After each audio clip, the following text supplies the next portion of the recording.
అనకాపల్లి జిల్లాలో హోంమంత్రి అనితకు నిరసన సెగ తగిలింది. రాజయ్యపేటలో బల్క్ డ్రగ్ పార్క్ ఏర్పాటుకు వ్యతిరేకంగా మత్స్యకారులు ఆందోళన చేపట్టారు. హోంమంత్రి అనిత కాన్వాయ్ను అడ్డగించారు. స్పష్టమైన హామీ ఇవ్వాలని డిమాండ్ చేశారు.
ఇక హోంమంత్రి హామీతో మత్స్యకారులు శాంతించారు. కాన్వాయ్ కు అడ్డు తొలగడంతో ఆమె ఇంటికి వెళ్లిపోయారు.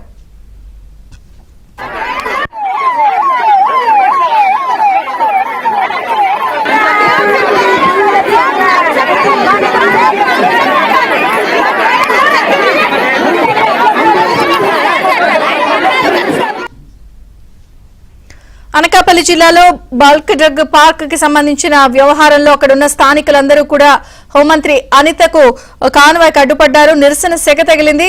పూర్తి అప్డేట్స్ సతీష్ అడిగి తెలుసుకుందాం. సతీష్. విజయ చంద్రిక అనకాపల్లి జిల్లాలో రాష్ట్ర హోంమంత్రి వంగలపూడి అనితకు చేదు అనుభవం ఎదురైందని చెప్పుకోవచ్చు.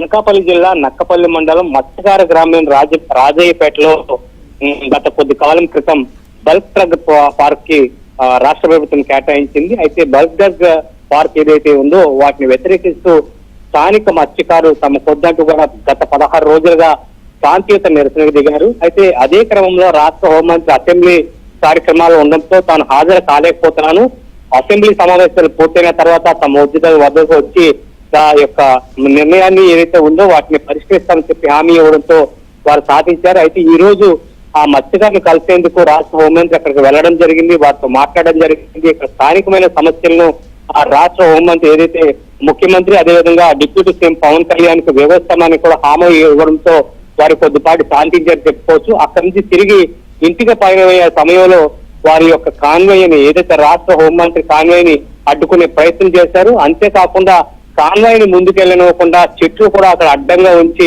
మత్స్యకారులు ఆందోళన దిగారు. ఒక విధంగా ఒక ఉద్రిక్తత పరిస్థితి నెలకొందని చెప్పుకోవచ్చు.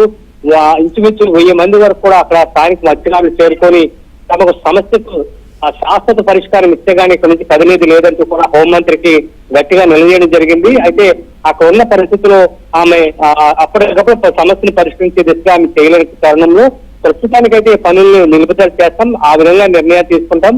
ఈ సమస్యను రాష్ట్ర ప్రభుత్వం తెలియజేసిన తర్వాత ముఖ్యమంత్రి డిప్యూటీ సీఎం తో మాట్లాడిన తర్వాత దీనిపై ఒక స్పష్టమైన నిర్ణయాన్ని చెప్తామంటూ కూడా అక్కడ చెప్పడంతో వారు శాంతించారు. అనంతరం ఆమె అక్కడి నుంచి బయలుదేరి స్వగృహానికి రావడం జరిగింది. మరి కాసేపట్లో మీడియా సమావేశం ఏర్పాటు చేసి మత్స్యకారుల సమస్యలు అక్కడున్న ఏదైతే బల్క్ డ్రగ్ పార్క్ సంబంధించిన అక్కడ స్థానిక మత్స్యకారులు ఎటువంటి సమస్యలు ఎదుర్కొంటారో వాటిపై కూడా స్పష్టంగా చెప్పే అవకాశాలు అయితే కనిపిస్తాయి. Vijaya Chandrika. Okay Satish, thank you.